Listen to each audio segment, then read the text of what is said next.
Good morning, ALA, and welcome to all of our Twitter attenders that are online. My name is Don Hamparian. I'm a Senior Product Manager for platforms, which includes analytics, EZproxy, and identity management. Thank you for attending this morning. So we have a very useful statistic for everyone who's thinking about learning analytics and student success analytics, and that is that the number of college students is predicted to fall by more than 15% in the next 15, 20 years. That's a very significant statistic because of the fact that there's going to be increasing competition for students. There's going to be increasing desires to more critically measure how effective institutions and the organizations and the institutions are to successfully educate and graduate students. And of course, in the middle of all this will be the normal budget tightening and the other types of activities going on in institutions. And so this is an area that's important both for students, because they need to understand what institutions will give them the best value for their money, and for the funders, and for the organizational leaders at the institution, such as librarians. And of course, there's a lot of pressure here, and the pressure is becoming more significant. Here are some data elements that help define student success. And a lot of times, the types of data elements and the types of ways that the success is defined is based on how successful the institution is at defining their mission. And so some institutions are very much into GPAs. Some institutions are very much into retention rates. Can we keep our students for the whole 4 years and then graduate them? And then some institutions are very focused on time to completion, because time to completion is related to how much money is being paid by the students for their tuition. It's a good report about this, which is useful because it both has some significant detail, but it also has a good amount of introductory information in it. So if you feel like you're a newcomer to this area, this report is very valuable. But if you've been involved in the area of learning analytics and student outcomes, this report will be very helpful for you. The evidence in the report is pretty strong. It's pretty strong around the fact that libraries provide value to student success. And here are some details about how libraries do that. Certainly, library usage, just coming to the library, gate counts, if you think of the data behind that. Tutoring programs, facility use, use of e-content, STEM e-content, all these help really are good, strong indicators for student success. So OCLC has a variety of this data, but OCLC doesn't have all the data because this is a holistic effort between OCLC institutions and a variety of other sources. For example, your learning system, your learning management system has data that OCLC wouldn't have. OCLC has good data on e-content, on circulation if you're using WMS, interlibrary loan. So we have a good amount of data, but it has to be holistic and shared. Let me sort of come down a level to the data that we tend to see useful in this area of learning analytics. On the library side, we see circulation stats, and we of course see e-content stats. That's a very important part of this whole equation. Interlibrary loan statistics, gate counts, who's coming into the library, when are they coming into the library? Study room use, facilities, that's a one that's not related really to data that OCLC has, but it's very valuable data. I understand how students are using the library. And then the instructional sessions. It's important to track who's coming to the instructional sessions, and that way that data can be potentially used in the future as an indicator in the student success studies. On the other side, the data that tends not to be in the library, so this is where we're talking about how we have to marry this data together. GPAs, course grades, a type of degree, discipline that they're seeking, the courses that are completed, the courses that remain, retention rates, very important, graduation rates, and time to completion. We have a case study here from the University of Gloucestershire.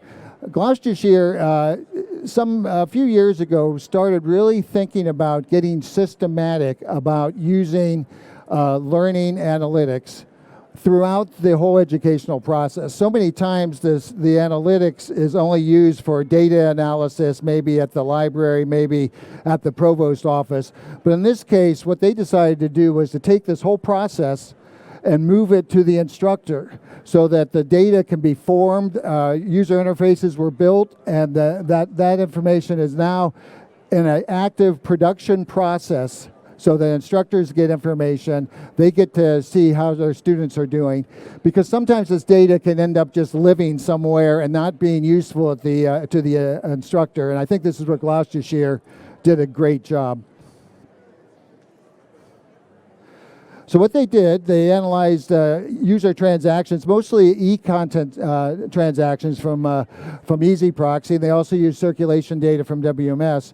What they did also is they weren't really interested in the particular journals. They weren't looking at what journals is the student accessing. They were looking more on quantity. They were looking to see, is the student regularly engaging with library services around these areas? So in that way, they were able to provide a level of protection for the student's privacy, which is a valuable attribute. These types of statistics, the EZproxy, Circ, and e-statistics were very helpful.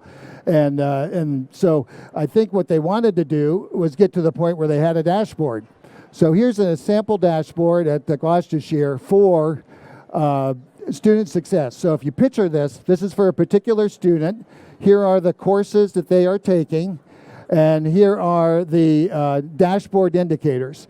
So VLE is the same as our learning management systems. It's the term used in Europe.